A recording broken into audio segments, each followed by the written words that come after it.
Hello fellow G fans, this is Godzilla Fan 64 here with another toy review. This time it's for a figure that I did get at G-Fest and I did win it in a raffle. Although I did see one in the dealer's room for around, I don't know, like $15 or so.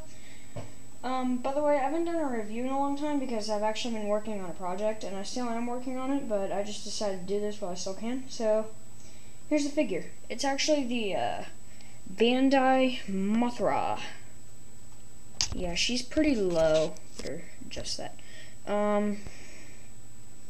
Here's her tag. Shows her on the front. And it's the 2004 Mothra from Final Wars. Got some...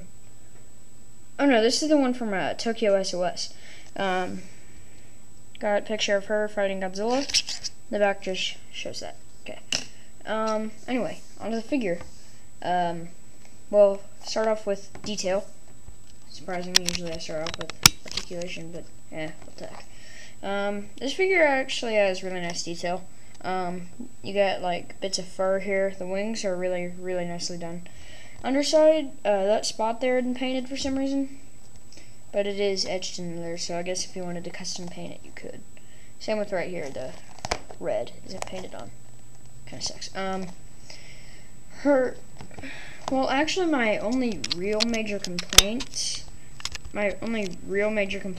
is her legs. They're like that, so she can't stand up, or should I say, like balance straight up. She just tips over. Kind of sucks. Articulation. She only has 3 points. First off, her head can rotate. And her wings, it may look like they can only do that because they're bendy, but actually it's an actual articulation point, but they can't stay there. As you can see, it's like you can actually pull the wings off. As you can see there. Yeah. Paint job, as you can see, is really nicely done. She looks exactly like she did in the movie. Except that she's a little too dark, like right there, but doesn't really matter. History. Now, Mothra has appeared, as you can probably tell, in like several movies. But I'm gonna go over the history of this particular version, the one from Tokyo SOS. Now, most of the movies she actually doesn't appear. Her Shobi Jin appears several times though. But near the end, they're telling Mothra to try and kill Godzilla so that they won't need Kiryu anymore. And so they can get the bones back or whatever. And what happens is they send her out and she just gets her butt kicked. I mean, she cannot do jack crap. Then they send Kiryu out. She finally gets a friend. But then her Mothra come like a bunch of little retards, and she has to blow herself up to save them. And she only appears for like 20, 25, maybe 30 minutes. So that really sucks. And that's the end of Mothra in the movie. But she did appear again in Godzilla Final Wars. And actually, it's more or less the same as this version. Now for scaling. Yeah, this review is pretty short because she has a really short history. Scaling. First, let's team her up with Godzilla 2004. And no, I don't have the 2003 figure. And I know his head is cut off. It just, you have to see Mothra. But anyway, Mothra should be a little bit bigger, but it works. They look pretty good together. So, you can make them fight against this guy. Except in his chainsaw form, but that only comes in the 8-inch. Meh. Yeah, next let's team him up with her foe. Although she fought Chainsaw Gagan. Gagan, 2004.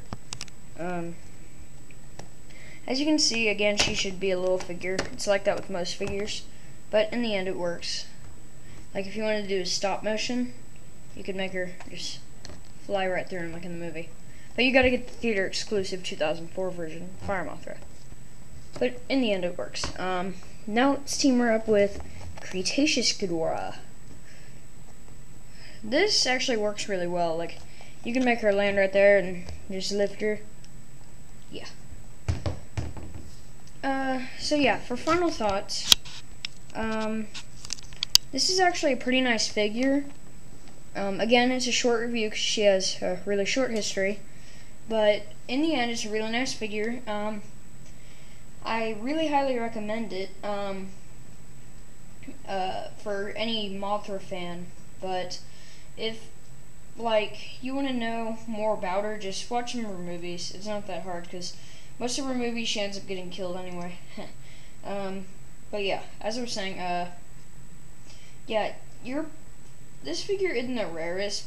It's actually fairly common, but for some reason she's sometimes pretty expensive. Like I've seen her go for $40, $45 on eBay before. Those guys are probably from Clawmark. But yeah, in the end, nice figure. Highly recommend it. Go out and buy it if you like Mothra or even just know about her. So yeah, thanks for watching and goodbye.